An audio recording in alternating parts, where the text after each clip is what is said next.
All right, so you're welcome back to the Pipsoclock market analysis for the week October 7th to the 11th. And this part we are going to be considering GBPUSD.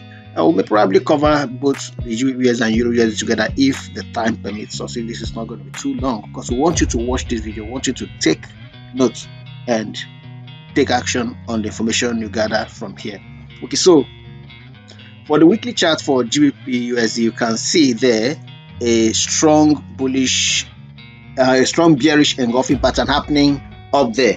So, which is an indication of a bearish week that we had last week, and considering also the reports, the outcome of the NFP week, NFP, the unemployment rate reports for the US on Friday, everything just drove price down in favor of the US dollar. So we have a bearish engulfing pattern on the charts here. So this week also, of course, is a lower low and a lower high, considering the between the past week and the week before it.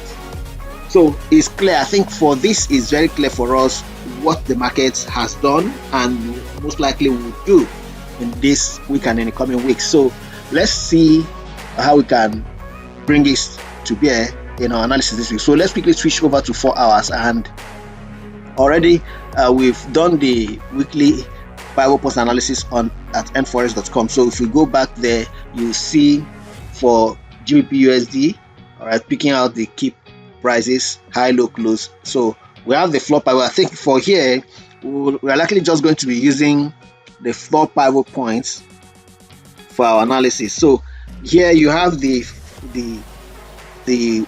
weekly pivot point at 1.32. okay, so and if you want to bring that in, I may not be plotting it one by one this time around, but then you see at around 1.32 here is where we'll be expecting this to happen. That's the weekly pivot point somewhere here. Okay, it may not be very exact, okay, just somewhere around here. Okay, so if price opens below that, of course, it is giving a bearish bias. Then you have the first support level at 2977, 1.2977, somewhere around here too. And you have to still go down. Okay, so it means we have to drag it and probably reduce this. Okay, so have it. It's still a bit far away. So you want to price, we may have to wait. So as price opens during the week, we may see it going to retest the level at 1.320, 1.32. I think that's what we need, what we'll have there.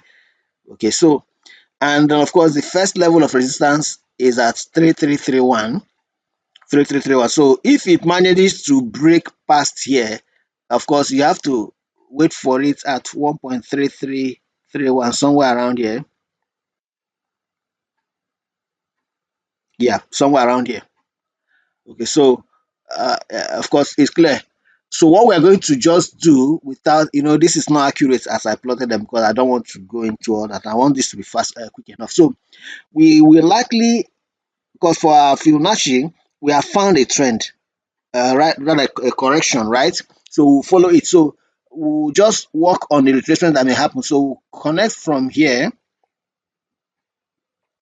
up here.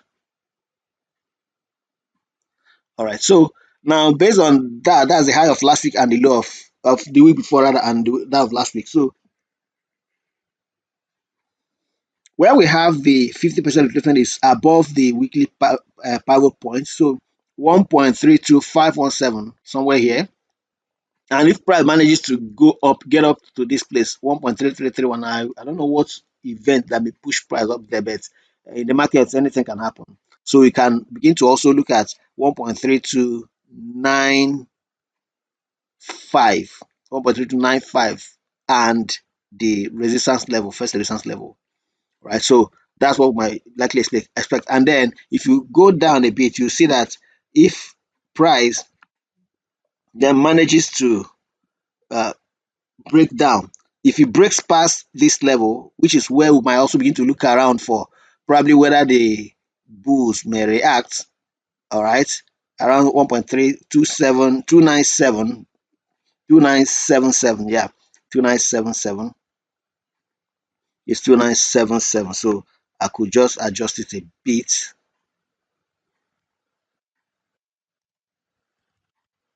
So around there, around here, if the bulls react around here, then we might see it bounce back up. But if it is broken, then here's a target 28441. Will price get there? Well, by the time you check the news events for next week, you should be able to tell if price can actually push up to that point. But these are the key levels to watch out for Euro USD, for GBP USD rather. So next we are going to quickly look at Euro USD, and it may not be okay. So for Euro USD, let's quickly connect to this. All right, for Euro USD, let's quickly fix it on the weekly time frame.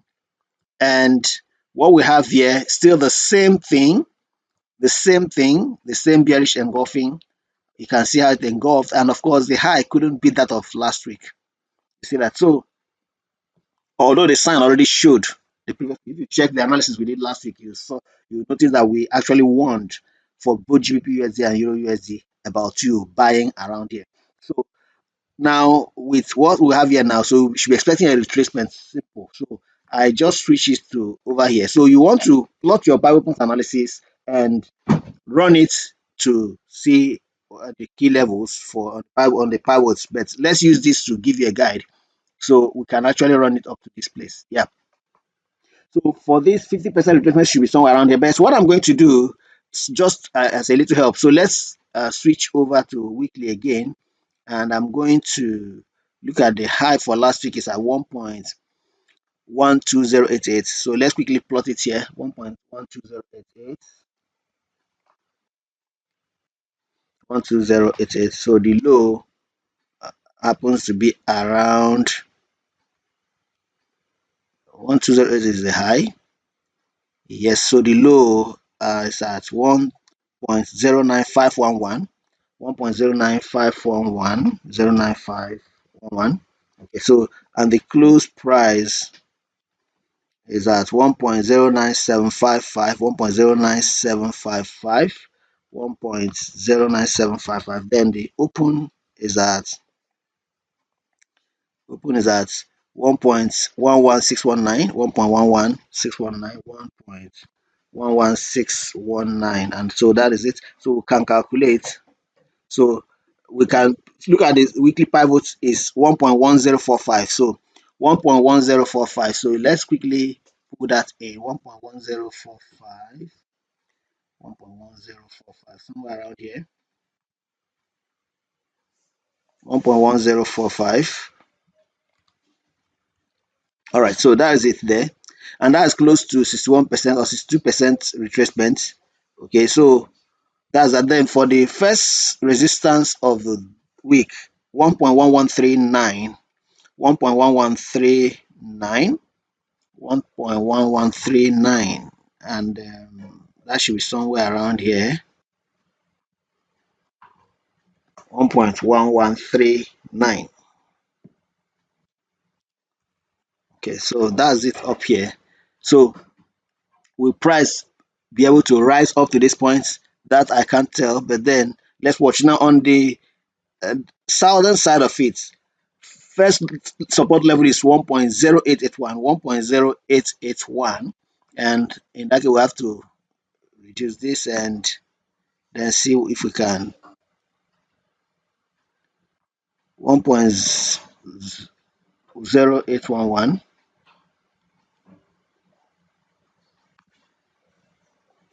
So 1.08, let's confirm again. 0881 rather, 1.0881. Okay, so there is it. So apparently if you push this further down, this is where if price manages to break past here, then we should be expecting it to hit the target at 1.07887. But then where should you enter? Begin to consider anywhere from 50% retracement, which is 1.10825 all the way to 1.1139 up to this point. So you want to begin to consider selling around that area because it's a bearish week now. But if you consider the RSI, of course, RSI is already in the oversold area, so and it's already pushing back up. So we will expect that EURUSD, GBPUSD are going to rise, because if you check GBPUSD also, you can see it already too rising. So we'll be expecting these two instruments to rise and of course come up here to retest the levels they were just pushed away from, and that should be an opportunity for you. I think that's the much we can give you, and we want to join us on Telegram for signals and for further guide on how to navigate through this week. All right, now I didn't touch Bitcoin, but just to give you a guide, Bitcoin already, if you switch to weekly, Bitcoin already is losing momentum already. Okay, the week will wrap up at the end of Sunday, so it's still active. So we don't know what happened at the end of today, for the end of the day on Sunday. So if the week closes the way it is, then obviously the week from 7th to 11th is going to see Bitcoin most likely trying to come down to maybe retest this low, the low here, and that low is around 57,000. Let's watch and see what happens anyway. And then if it pushes back up, of course you have another place up there. He had tested the week before 64,000. Okay, that's tested 64,000 around there, 66,000. Will it break past it? Let's watch. It's really dramatic what's going on. All right, so that's been it from us at the Pipsoclock desk. I want to wish you very, very wonderful and profitable green pips week, even as you navigate through the markets. Thank you very much. Remember to join us for our webinar on Thursday at 12 noon and let the discussion continue. Thank you and God bless you.